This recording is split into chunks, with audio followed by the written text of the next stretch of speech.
What's up, comic book fans? Pete here from Comic Books Transformed, where me and my very good friend Brian over there discuss the adaptations from comics into streaming shows and movies. Brian, we're kind of in this weird week where there actually isn't any comic book movie or show on right now, right? Yeah, and you know what? Every like the end of the year, I'm like, oh shit, what the hell are we gonna cover?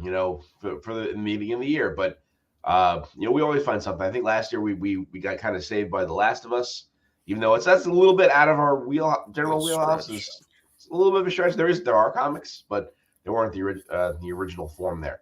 But yeah, what we had started this kind of little journey of watching and reviewing the DC animated Tomorrowverse. It's something I always wanted to watch. I think you did too, and we just never had. And we reviewed part one of The Long Halloween in I think early December, and we got kind of sidetracked by a whole bunch of things coming out. Dang. Yeah, it's been a while. Yeah. Jeez. It's February now. Holy shit. I think it was like maybe the second week of December, something like that. Okay. Wow. So I had wished we were able to do these closer together because there's a lot I didn't remember. Between watching the two, but I guess that kind of emulates how these movies came out. They came out about 6 months apart, I think. They did not release in the same day, so hence why I had to buy this DVD twice. Yes, I actually bought these on DVD or Blu-ray, whatever. I'm kind of jealous though because I mean, I actually really fucking love this movie, and yeah, it was fantastic. Yeah, I mean, this is one of the all-time great Batman stories. I think most people will have this in top 3 or 4 or at worst 5. Yeah, totally agree. There's one part of it that I kind of don't remember from the comic. I mean, it's been like years and years since I saw the comic. So there are changes. There are changes between the comics and this adaptation, even from part 1 that we probably didn't properly address when we reviewed that. Okay. Well, I hope that you can point out some of them to me. Like, for instance, is one of them was Poison Ivy controlling Bruce for 3 months in the comic? And I don't remember that from the book. I don't remember Poison Ivy really being in it, but I guess she was. Yeah. She was definitely. It did happen, I think.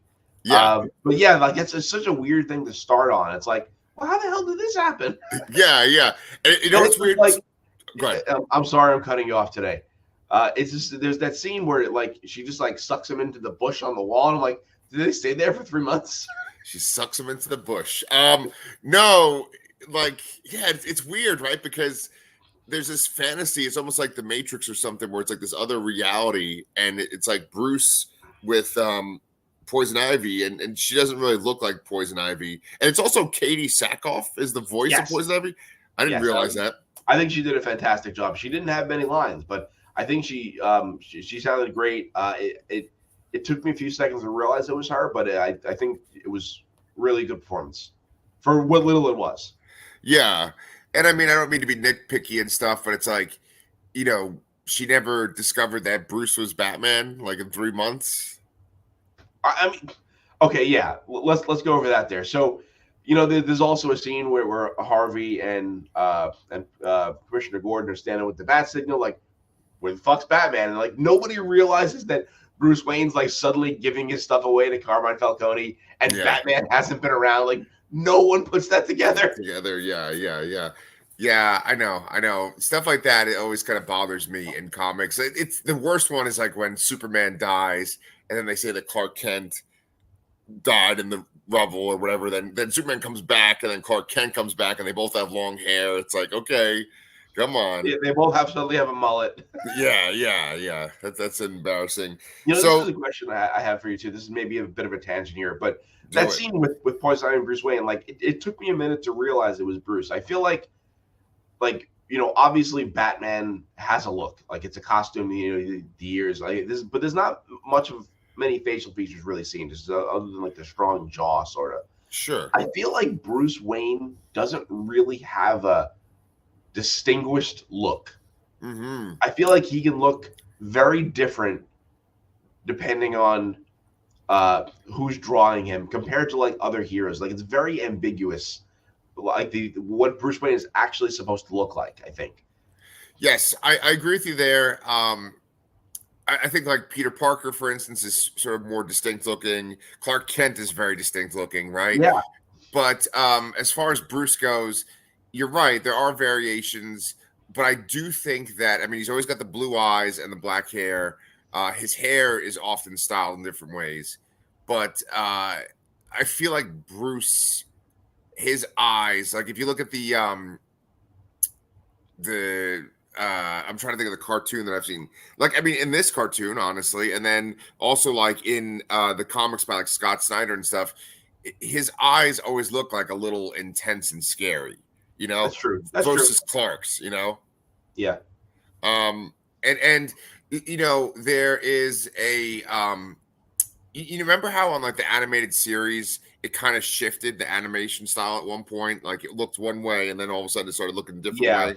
Once Superman started, they both shifted in like the last season. Yeah. When it was New Adventures of Batman and Robin. Yeah, like Bruce looks significantly different Yeah. in those two versions. And That- I think yeah, that absolutely. version that was like kind of the version that eventually gets old and you see him in Batman Beyond. That's Yeah. kind of the way that I envision Bruce for the most part. Yeah, I kind of agree with that. Yeah. Yeah. So I mean, yeah, he's the prisoner of poison ivy for 3 months, and I think that's kind of a way to explain how come the holiday killer's not caught sooner. You know, it's like, oh my god, take a whole fucking year to Yeah. solve this case. But you're saying that is in the comics? I think it is. Okay. So then, is the Scarecrow scene in the comics where Scarecrow breaks out of Arkham? I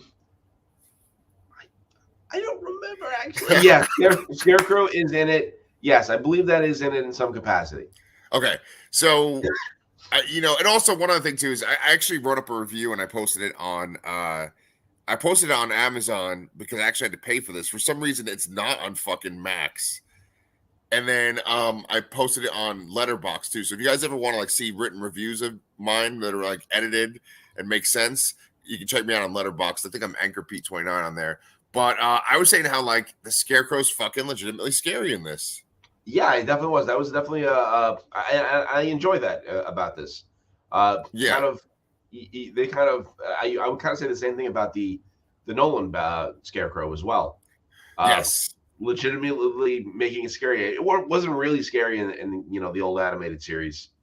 Really, I mean, I guess it was a little more, but yeah, I was actually a little. I mean, I guess I wasn't scared, but it's darker than I expected it.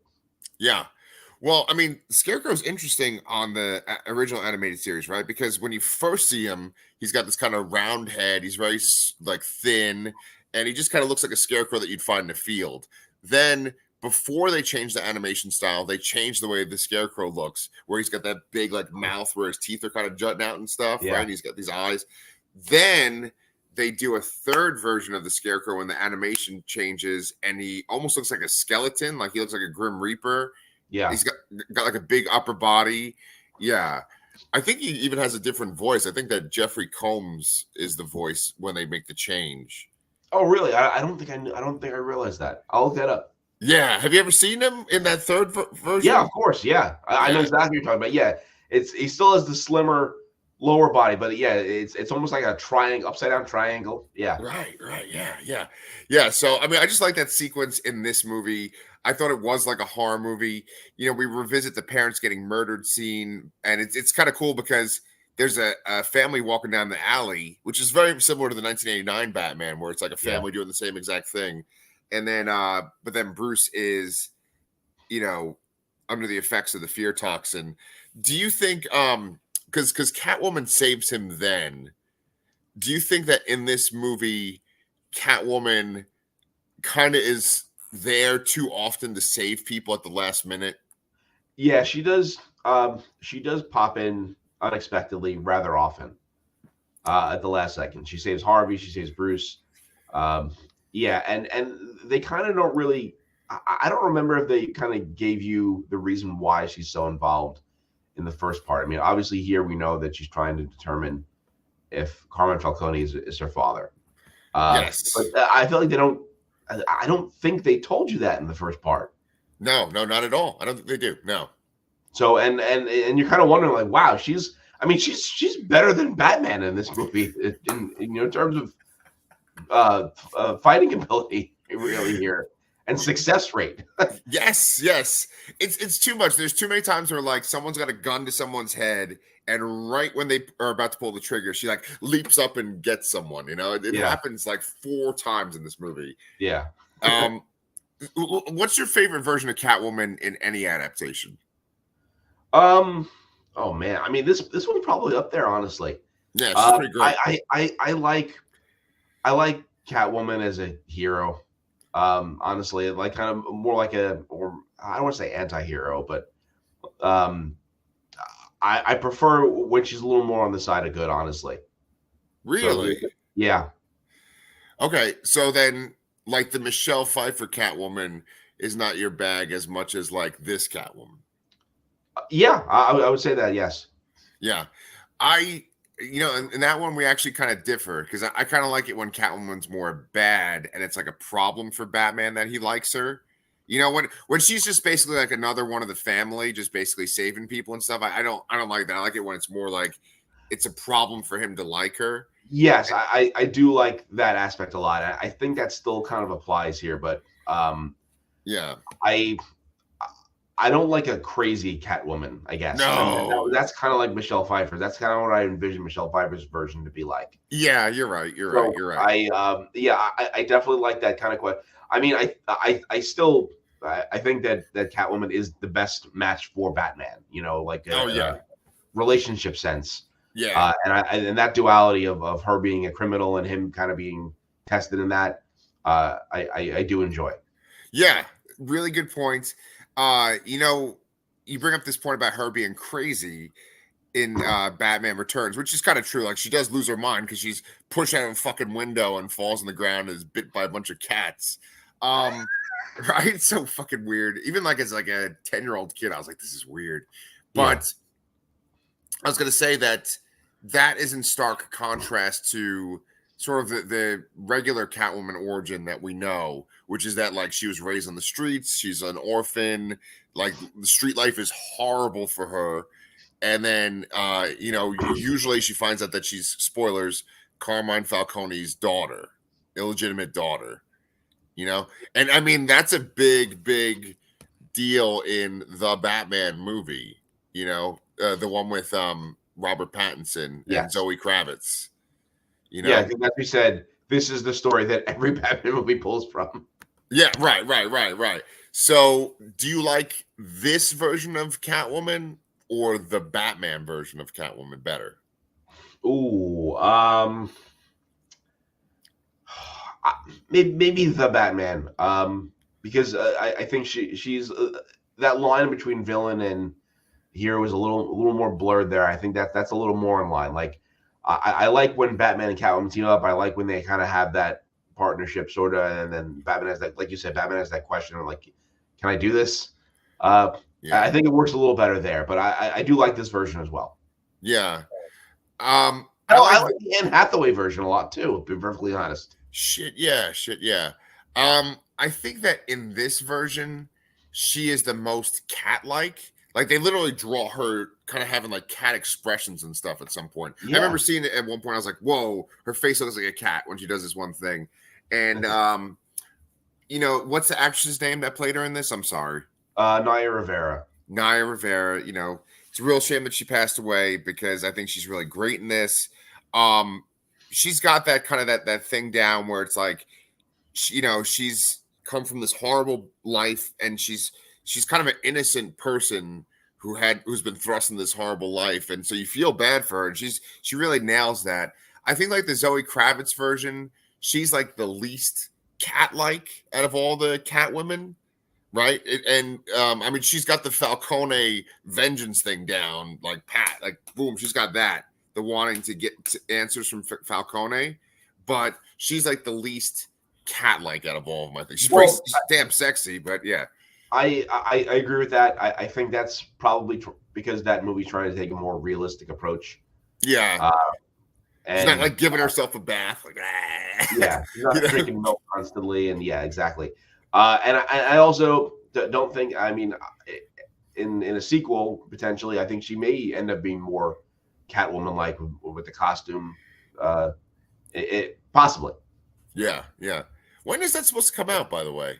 No idea. I have Okay. absolutely no idea. I mean, I remember keep hearing about they were going to make the a Penguin show, but I have no idea what the status of any of that is since the James Gunn switch.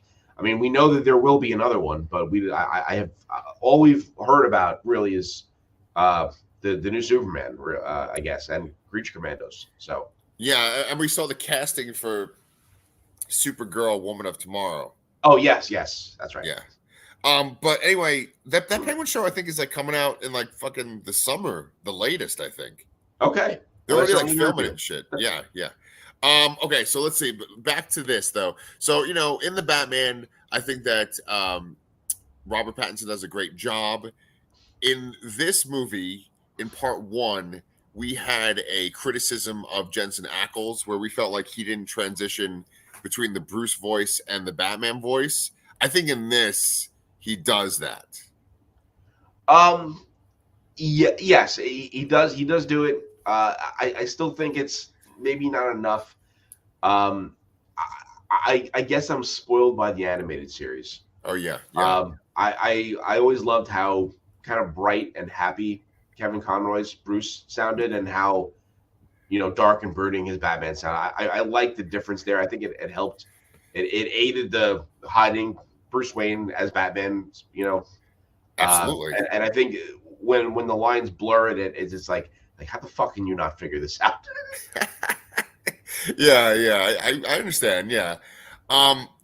There was controversy over Kevin Conroy recently, right? Like, first off, like, it seems like people that weren't really fans started to say like negative things about him just because they found out he was gay, right? Isn't that some stupid fucking thing going on? I have never heard anyone say anything bad about Kevin Conroy.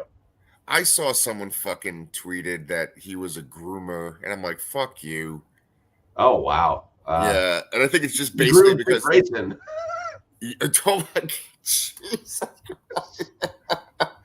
I'm sorry. No, it's okay. There's only 5 people that watch this, and they all appreciated that, so that's good.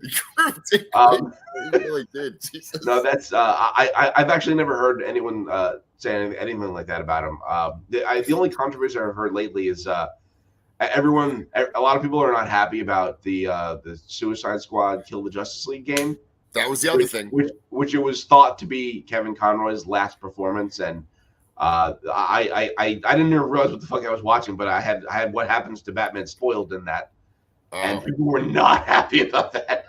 But but in the sense that it's a bad performance by Kevin Conroy, but like that's how Kevin Conroy's Batman goes out.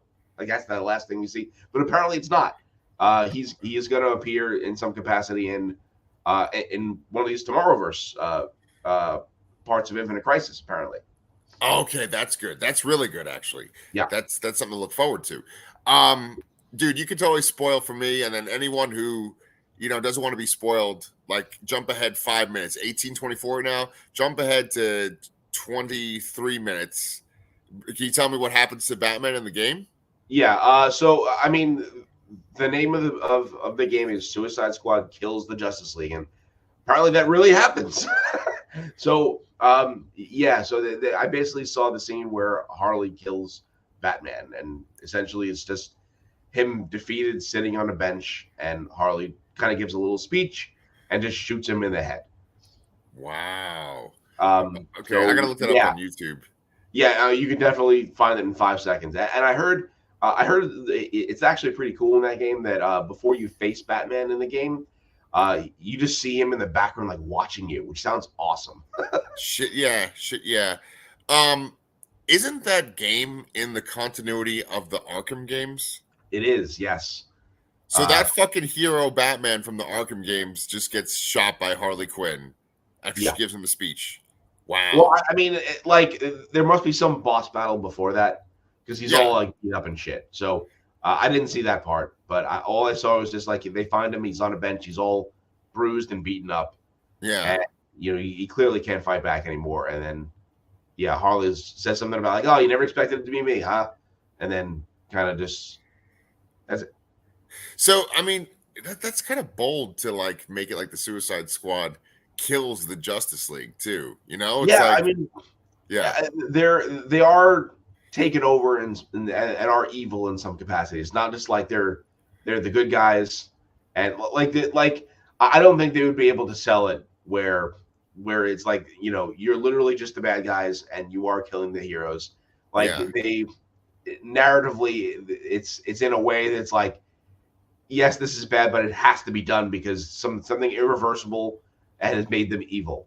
Yeah, Uh, it's like Brainiac or something, right? maybe I don't remember, but they make it very clear that they cannot be fixed back, and this is the Oh, only answer is to kill them. The only way to stop oh, them. that's So I fucked think up. that's the only way you can get away with selling a game where you play as a villain killing these, famous heroes. Yeah, these icons, right? Yeah. Holy shit. Okay. Well, I gotta watch that clip. I'm gonna do that as soon as we stop recording. But anyway, let's go back to this movie. So we're talking about Kevin Conroy and we're talking about Jensen Ackles. Jensen Ackles, I think, has this really great moment where Gordon and Harvey come to Wayne Manor because they're suspecting him as being the holiday killer. And Bruce has to basically explain what happens to, or I'm sorry, what happened to Carmine Falcone to kind of tie him to Thomas Wayne. And I really like that scene a lot. Um, I was going to say that Jensen Ackles is really good as Bruce, but I think that Josh Duhamel's even better as Harvey in this. Yeah, I agree, and especially once you see the Two-Face personality come out, man, Yep. he did a really great job. Yeah. Two-Face. Two-Face is hard to do because Two-Face is sort of like the Christian Bale Batman voice, but like on steroids. Yeah, Where it's like just like all gravelly and just gargling rocks. yeah. But I think he does a really fucking good job. Yeah, Consider that Josh Duhamel is always kind of this like smooth, cool guy. Now he's playing this fucking lunatic. yeah, Right. yeah. What'd you think of that scene between Grundy and Two-Face? It was good. I mean, it's he kind of finds a kindred spirit in a way, and then kind of caps off his whole plan to just overthrow, get all the villains together, the kind of costume villains, and overthrow the Falcone family. Yeah. It's there's different versions of Two-Face. Like there's this stupid fucking Tommy Lee Jones version of Two-Face where it's basically just trying to be Jack Nicholson's Joker again, right? And it's like, oh, I got two of things. Then there's I love the fucking animated series Two-Face. What about you? Yeah, of course. Yeah. Yeah. Like absolutely fantastic. And no, I was almost going to say that the first time I saw Two-Face was probably the Batman Forever, but it wasn't. It was the animated series. Yes. But yeah, it's very different takes. Yeah. Yeah. And the animated series Batman, I remember that like his origin was a two-parter, and like his appearance just like showing up is like the cliffhanger of like, oh, look at his face. It's his wife discovers him and his face is all fucked up. See, that's the thing, right? I'm so used to that version of Two-Face. That's the first version I saw.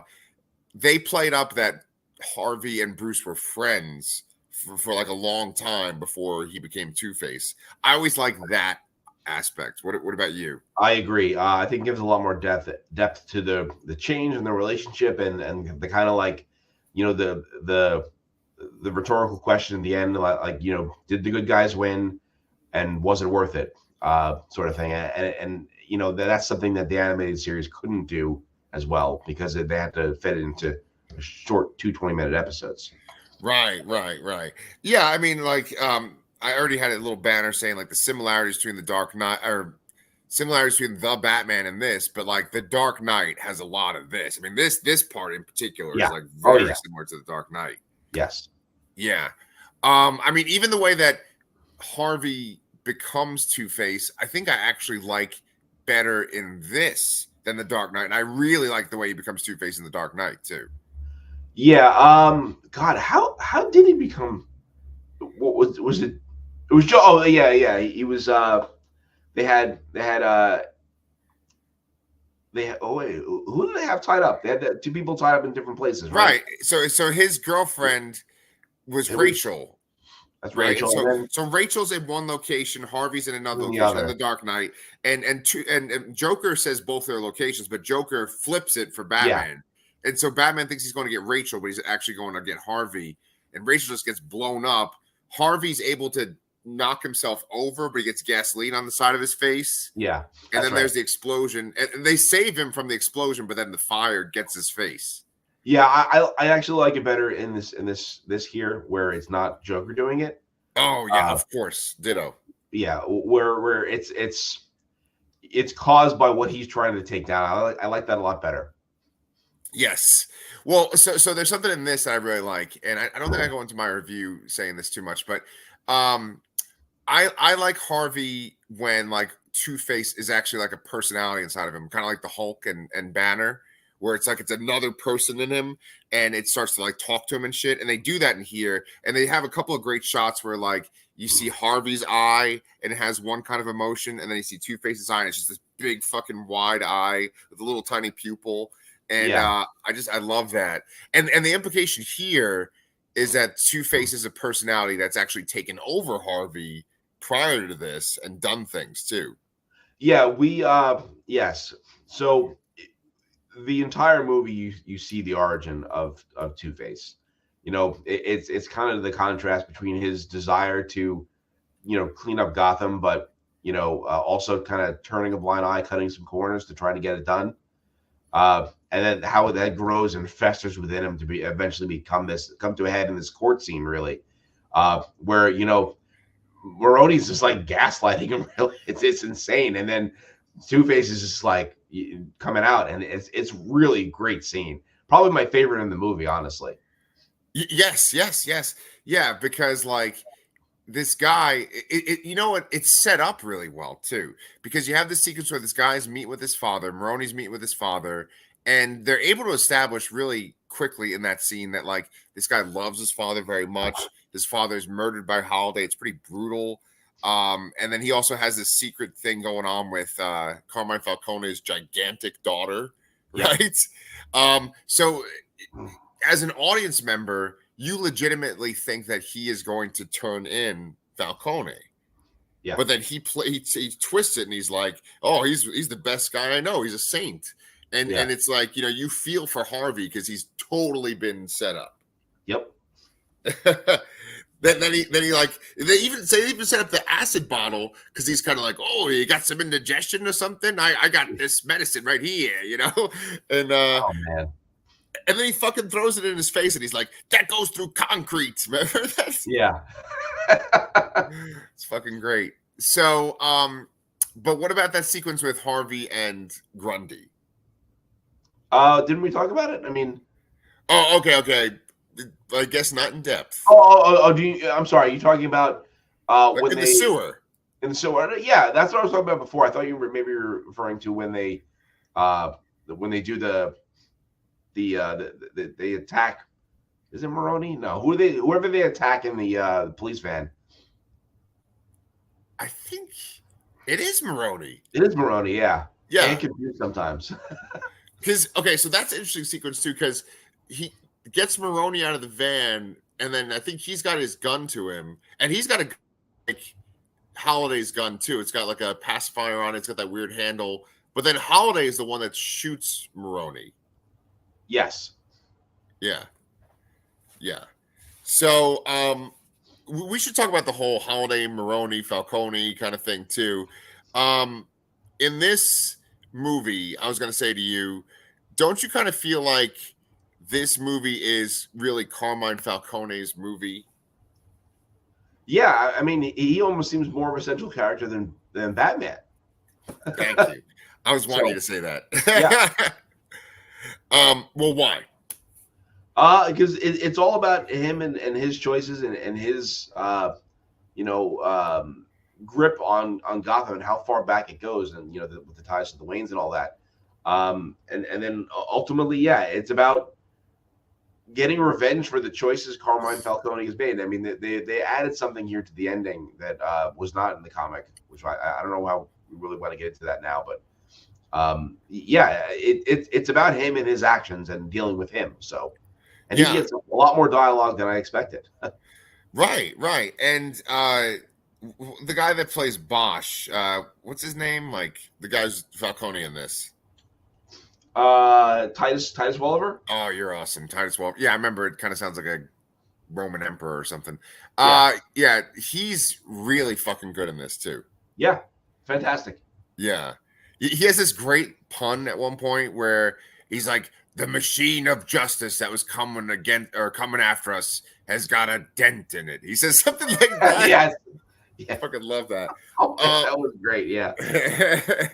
But no, I mean, it's this crazy thing. It's almost like The Sopranos or The Godfather, where it's like we're seeing this whole mafia family. We see his sister. His sister gets killed by Holiday in this movie.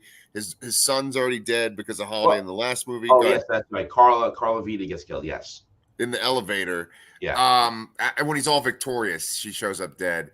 Then he's got this gigantic daughter. And I don't know, I probably shouldn't even edit this into the show, but we're men. For some reason, like his gigantic daughter kind of turns me on. Sophia? Yeah. Maybe it's like a giant thing, and I'm really tall, and I don't know, tall women excite me. Or maybe it's like it's kind of got that vibe from Resident Evil. Lady Dimitrescu, whatever the hell you say. Yeah. Totally. And I legitimately, spoilers. I feel sorry when she dies at the end of this movie. The comic follow up, Dark Victory. She's not dead. She's like, this happens and she's not dead. So. Doesn't she have like a head brace on and everything? Yep. Yeah. Because she's essentially the spoiler alert. She's the kind of villain in the follow up story to this Dark Victory. Oh man, I totally forgot about Dark Victory, but it was really good too. Yeah. I mean, it wasn't as good as this, but I mean, it's interesting, and you gotta get the whole Dick Grayson involvement here, and Batman and Robin. So. Oh yeah, everything's better with Dick, that's for sure. But like so, okay. So let's talk about that end scene then, right? So the rogues basically are freed from Arkham by Two-Face. I like when Two-Face shows up. Except Calendar Man, right. For some reason, he picked Tails with the coin. Yeah. Well, right? that's all. That also plays into Dark Victory as well. Harvey does that intentionally because he's kind of partially jealous about the Holiday Killer kind of stealing his gimmick. And doing it better than he ever could. So that plays into Dark Victory as well. Oh, now you're making me kind of want to go read that. Yeah, I want to go reread them both. I wish I could have read it between watching part 1 and 2, but I didn't have the time. No, dude, I understand too. So when the rogues attack, I just want to bring this up. The Joker, I think the Joker has like one line in the whole fucking movie because most of the time he's just not talking; he's just attacking people in Batman. But he has this one fucking line that's so great. He's like in the middle of a fight with Batman. And like Batman punches him into a desk, and he like picks up the phone on the desk, right? He's like, Donna, tell him I gotta terminate somebody or something like. Hold my calls. Right. That's my Joker. That's my favorite kind of Joker that does that shit. I agree. Yeah, I agree. And all the movie versions except for the fucking Jared Leto version, and I guess except for the one that's in the Batman, and I guess except for the fucking. There's a lot of exceptions here. Maybe. Yeah, I was just thinking about how there's all these different fucking Jokers that you don't even think about. You always used to just think Jack Nicholson and Heath Ledger. And Mark Hamill. Like there's fucking and Mark Hamill. Okay. I was talking about live action though. Oh, sure. But like then there's fucking Morbius, and then there's fucking the one from Gotham too. Joaquin Phoenix. Oh yeah, I didn't even think of that one. Yeah. But anyway, like they kind of sometimes play up the psycho mastermind more than they play up like he's actually funny. Yeah, I agree. And I like that he's funny. Yeah, I like when he's funny too. Yeah, this I really like this version of Joker. Not as big as the role as in the first part, but yeah, I was glad to see him. And that line really did sell his brief appearance. Right.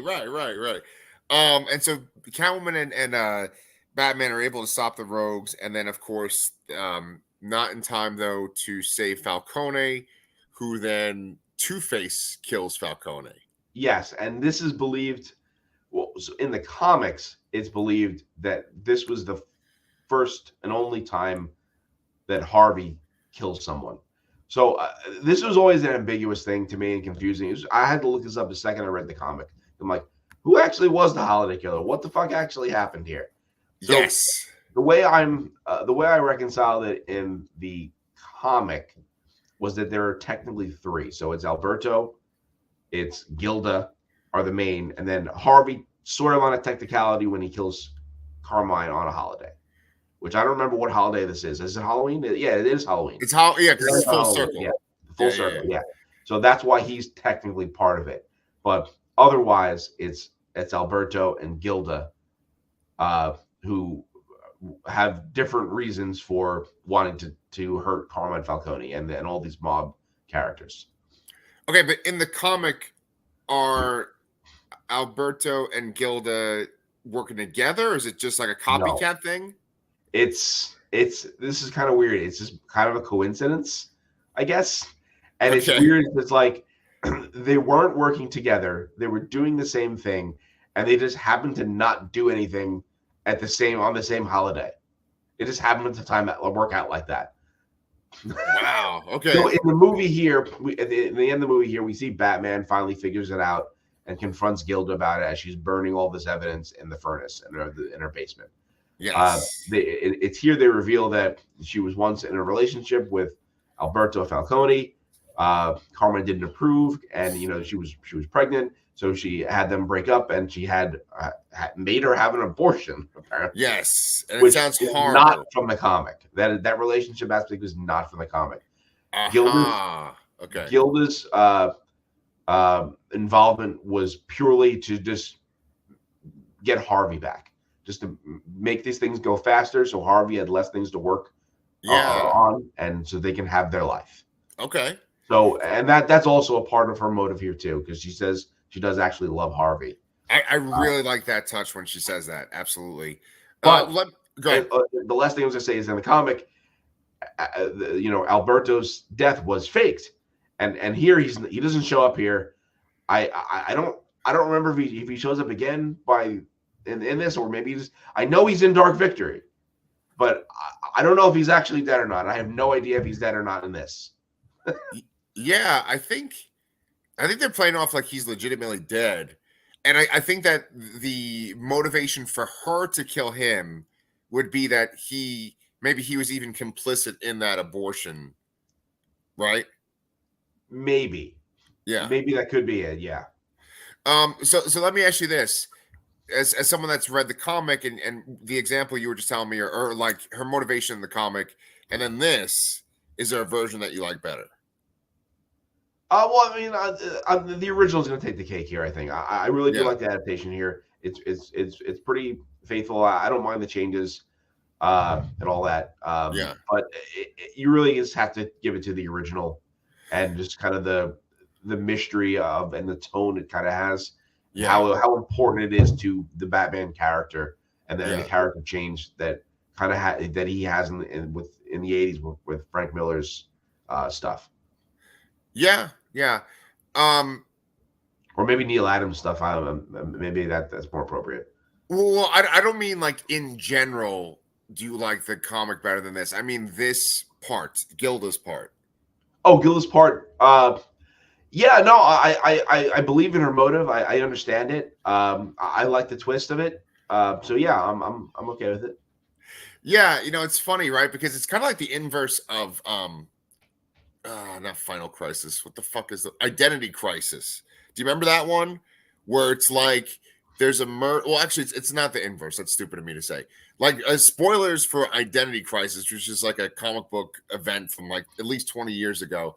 But basically, one of the wives of one of the superheroes murders another wife of one of the superheroes because she was basically just gonna like kidnap her just to make all the superheroes get closer to their spouses, like to not take their spouses for granted, and it kind of goes wrong, right?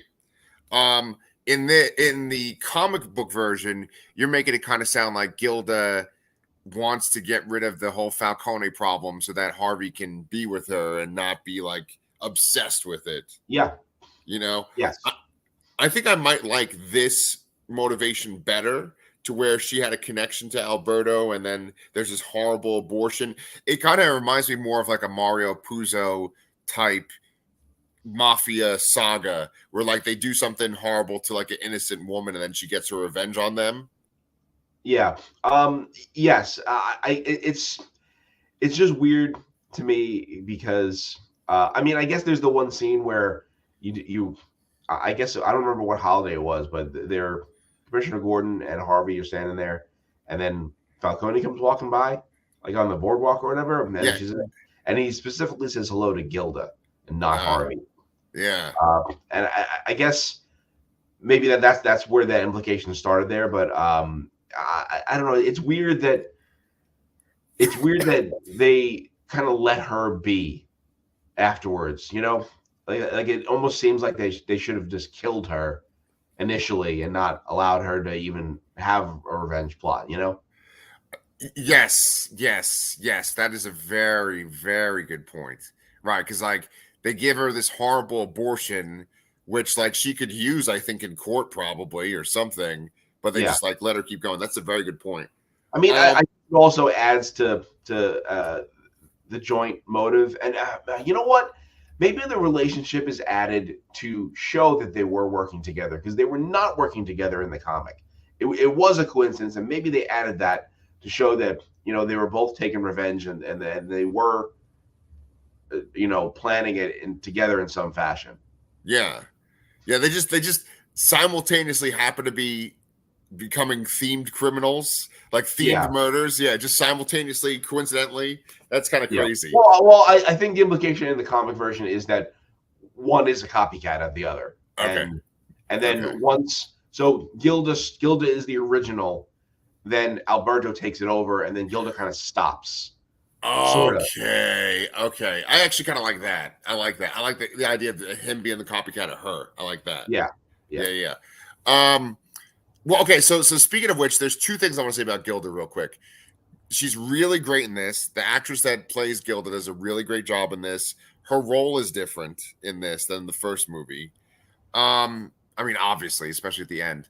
There's this really great sequence where Harvey's going to go to work and she's trying to like kind of reach out to him, and he's basically saying like, I have to go to work. He gives her the cold shoulder, and then the door closes, and the door has these like lines in the glass in the window, and it looks like prison bars, and it looks like she's a prisoner in her house. I really like that. But it leads me though to a question, because we're talking about how this all gets wrapped up. Do you feel like Bruce in the comics would say to her, okay, you're not going to do this anymore, right? And then leave? Do you feel like Bruce in the comics would do that? Actually, yes. Really? I do. I think he kind of he realizes, you know, Harvey. He says it. Harvey is my friend, or was my friend, and he kind of sees the pain in there, and in Gilda, and you know, I always think back to kind of Killing Joke at the end of it, where, you know, you question if Batman laughs or not at his joke. Yes. And what happens after that. Right, does he strangle Joker? Yeah. Exactly. Yeah. And I think that kind of plays into that somehow. It's like, I do believe it, that he would do that. Okay. I feel like comic Bruce would be like, you committed a crime, you're going to jail. You know what I'm saying? Like, I feel like he wouldn't let a criminal, a murderer, go. But this is kind of that same thing as you know, dating Catwoman. Really, you know, it's like, should I do this? I don't know. I do believe it. Oh man, if you're a woman, Bruce is easy on you. Yeah. And see where it gets him. You get fucking shot by Harley Quinn in the Suicide Squad game. Well, let's talk about Bruce's fate and the end of this movie. Then the end and the post-credit scene. Did you know there was a post-credit scene? I didn't actually. I remember I watched something else after I finished it to kind of get explanation and some differences between the comics, because I don't remember things that well. Yeah. You know, our theme. Yes, yes. And then there's like, oh, and then the post credit scene. I'm like, oh shit, I didn't see that. Yeah. So Of course they have to tie it into the larger Tomorrowverse setup here, right? Because this really was a standalone story. Otherwise, you know. Yeah, yeah. So the ending is, I think it's actually a pretty happy ending for Batman. And I really like it because it, you know, many times in superhero movies, regardless if they're animated or live action, like the last shot is usually like the hero jumping at the camera or like they're jumping into action. This is like just Bruce in a fucking bathrobe, you know? Yeah. Yeah, Bruce and Catwoman in bathrobes, and you know, Alfred giving out Halloween candy. Yeah. And I think the implication too, you know, with the thoughts of setting this up as, you know, for Dark Victory, which I'm assuming they're not going to make this continuation, but you know, I think the implication that maybe that little kid was Dick Grayson, you know. Oh, that's cute. I would love that. Yeah, and his parents are going to die. His parents are pretty soon. Yes, yes. No, it actually kind of reminded me of Batman Forever, because I think that's the only time I've seen people trick or treating at Wayne Manor. I don't even remember that happening. So perfect. That's within our theme. No, there's this whole sequence where the Michael Gow Alfred is giving out candy to trick or treaters, and the doorbell rings. He looks through the peephole, and it's little kids. He gives them candy. The doorbell rings again, and it's Two-Face and Riddler with masks on. Do you remember that? And then like Riddler hits him with his cane. Yeah, that sounds familiar. Yeah, and he goes trick like that, right? All right. Anyway, who gives a fuck about that? In this, it's got this like sweet little moment where they're talking about the future of Gotham. You know, is there going to be hope? And then the kid showing up for the holiday candy is that sign of hope, because they come all the way out to Wayne Manor. Then we have this post-credit scene, which you want to tell everybody what that is? Yeah, it's very similar to what you just described. So you have the kids trick or treating, but instead of Two-Face Riddler showing up, you have Flash and Green Arrow. Yeah, he's green. They don't say anything. They couldn't get Matt Bomer that week to say one line. So right. And they just kind of wave at him, and that's it. And Alfred says, "Oh, Master, it's for Master Wayne. It's for you." Right. Yeah, they don't even say anything, right? They just kind of go like, like that, right? Wave at him. Well, that's good. It's funny because for whatever reason I went right from Justice Society World War II to the Legion movie. I didn't think for whatever reason, and I skipped this one, but now it kind of makes more sense because Batman is in the beginning of that Legion movie. Okay, that probably does make sense. So the implication here is that they're essentially asking him to join the Justice League. Yeah, man. So what'd you think overall? I think it was great. It was great. It's one of the best Batman stories, as we kind of prefaced this. I was excited to see it adapted. This is why I actually bought it. Yeah. You know, I don't buy physical media that much anymore when it comes to movies. Yeah. And you know, I think they did a really great job. I think the performances were pretty great. Yeah. Like we said, you know, especially Josh Duhamel and Titus Welliver were really good. You know, I mean, Catwoman was great. Gilda was great. Jensen Ackles was great. Everybody was pretty much great. Yeah. Gordon's great, even though his role is kind of diminished in this one. Yeah, I would say that. Yeah. Yeah. What's the actor's name? Billy. Gordon Butcher. is Billy Burke. Billy Burke. There we go. Yeah, not Billy Butcher. That's something else. But I was gonna say, okay, so if we count Long Halloween Part 1 and 2 as one movie, then we have Superman Man of Tomorrow, we have Justice Society World War II, Batman the Long Halloween. So far, 3 of these bad boys, Tomorrowverse bad boys. How would you rank them? And then that's it for today. Number 1 would be this movie, these 2 movies. Fuck yeah. Hands down, followed by Man of Tomorrow, followed by Justice Society World War II. Okay, we got the same exact lineup. Surprise! So, Brian, I think that like besides, I mean, the only thing that we have coming up then is another Tomorrowverse movie, right? Because there's nothing the next week. Yeah, there's something coming out soon. I just got reminded about Umbrella Academy season 4. They're starting to release some images from the from that, so I'm going to expect that in the next Yeah. couple months. Yeah. We will have Invincible in about a month. Yeah, Uh, man.